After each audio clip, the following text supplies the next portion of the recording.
문제 보겠습니다. 자, 12번 제한능력자. 아까 제가 앞에서 제한능력자 알아두시라고 말씀드렸죠. 그래서 제한능력자와 거래한 상대방을 보호하는 제도죠. 이 문제는 여러분 보시기에 어려우실 수 있을 것 같아요.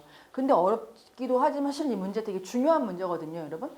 근데 이게 지금 제한능력자를 묻는 문제가 아니고요. 얘와 거래한 상대방 보호하는 제도를 묻는 거예요. 예. 그래서 여러분 상대방 보호하는 제도도 잘 알고 계셔야 될 것 같습니다. 우리가 제한능력자라는 제도를 둔 이유는 제한능력자를 보호해주겠다는 거거든요. 그러니까 거래의 안전보다는 그 1차적으로는 일단 제한능력자들을 보호해주겠다는 입법 취지가 있습니다. 그런데 무작정 그 우선적으로 보호해줄 수만은 없는 거죠. 그래서 제한능력자와 거래한 상대방도 보호해주는 규정을 우리 민법에는 두고 있습니다, 여러분. 그래서 그 규정을 여러분이 숙지를 하고 계셔야 될 것 같습니다. 지금 이제 지문이 1번부터 4번까지 이렇게 쭉 되게 긴데요. 사실 이거 지금 다 지문입니다, 여러분. 조문이에요, 조문. 민법 조문. 그래서 조문을 잘 한 번씩 읽어보시고 기억해 두시는 게 좋을 것 같습니다. 그래서 하나하나 보시면은 일단 제한능력자와 거래한 상대방 보호하는 제도인데 취소할 수 있는 법률 행위는 제한능력자, 착오로 인하거나 사기 강박에 의한 의사표시를 한 자. 아까 제가 앞에서도 설명드렸었죠. 취소할 수 있는 법률 행위. 착오, 사기 강박에 의한 의사표시 알아둬라 그랬죠. 예. 제한능력자, 미성년자 같은 경우 법률 행위 단독으로 했을 경우에는 장인 취소할 수 있죠. 법정들의 인통이 없이 했을 때. 그죠, 여러분? 그래서 취소할 수 있는 법률 행위라는 거예요. 그래서 이런 의사표시를 한 자, 그리고 그 사람들의 대리인, 승계인만이 취소할 수 있다. 여러분 이거 140조입니다. 그리고 140조 규정은 중요하니까 그냥 암기해 두시면 좋을 것 같습니다. 그대로. 그 다음에 3번 볼까요, 먼저? 제한능력자가 맺은 계약은, 그러니까 제한능력자가 여러분 상대방하고 계약을 체결했어요. 자, 그러면 제한능력자는 취소권이 있으니까 취소할 수 있거든요. 취소권을 행사할 거예요. 그렇죠? 하든지 안 하든지. 근데 그 상대방은 추인이 있을 때까지 그 상대방은 그 의사표시를 뭐 할 수 있다? 철회할 수 있다. 자, 여기서 하나 나오네요, 여러분. 제한능력자와 거래한 상대방은 뭘 가질 수 있을까요? 제한능력자에 대해서 철회권을 가질 수 있어요. 그 계약을 없었던 것으로 하는 거죠. 또 하나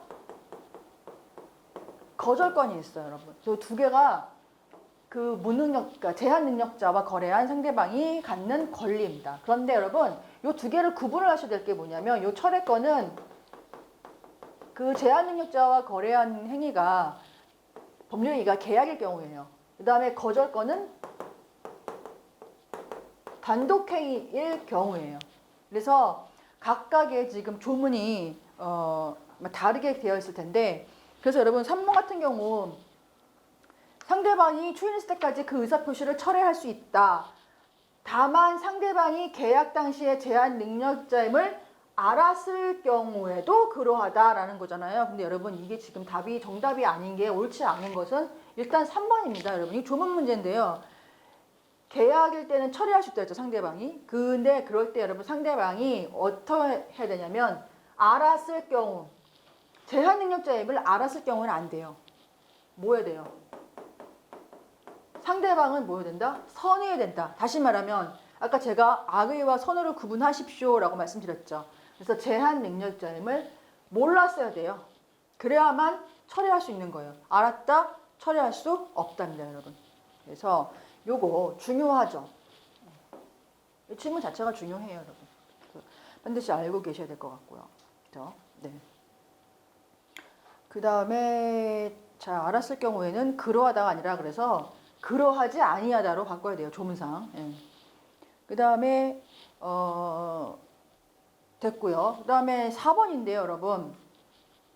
제한능력자의 상대방은 제한능력자가 능력자가 된 후에 그에게 1개월 이상의 기간을 정해서, 유예기간을 정해서 취소할 것인지를 물어보는 거예요, 여러분. 그렇죠? 취소할 것인지 여부를 촉구하는 거예요. 그래서 이거를 취소할 수 있는 행위를 추인할 것인지의 여부를 확답 촉구할 수 있다. 그 옛날에 우리가 최고권이라고 그랬어요.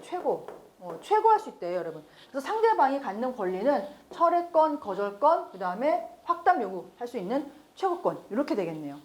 그래서 최고권이 있다는 거예요, 여러분. 그래서 능력자로 된 사람이 그 기간 내에 확답을 발송하지 않냐면 그럼 어떻게 할 거냐? 그때는 아예 그 행위를 추인한 것으로 본다. 그래서 유효하게 한 거로 본다라는 뜻입니다, 여러분. 그래서 상대방 보호하는 제도에 관련된 지문에서 옳지 않은 것은 정답은 3번이겠네요, 여러분. 예. 그 다음에 이제 2번. 미성년자나 피한정 후견인이 속임수를 써서 법정 대리인의 동의가 있는 것처럼 해가지고 상대방을 믿게 했을 때 그럼 어떻게 할 거냐? 취소권은 미성년자나 얘네들이 갖고 있잖아요. 그렇죠? 얘네들이 전적으로 좌우를 하기 때문에 그럴 때 상대방 보호를 해야 될 거 아니에요. 그렇죠? 그러니까 그때는 취소할 수 믿게 한 경우 그 행위를 취소할 수 없다.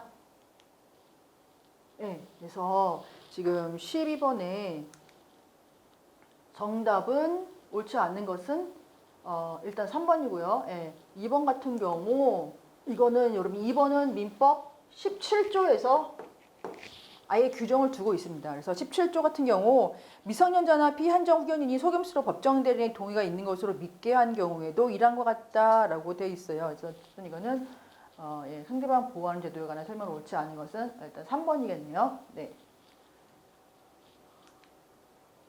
그죠? 네, 13번 보겠습니다, 여러분.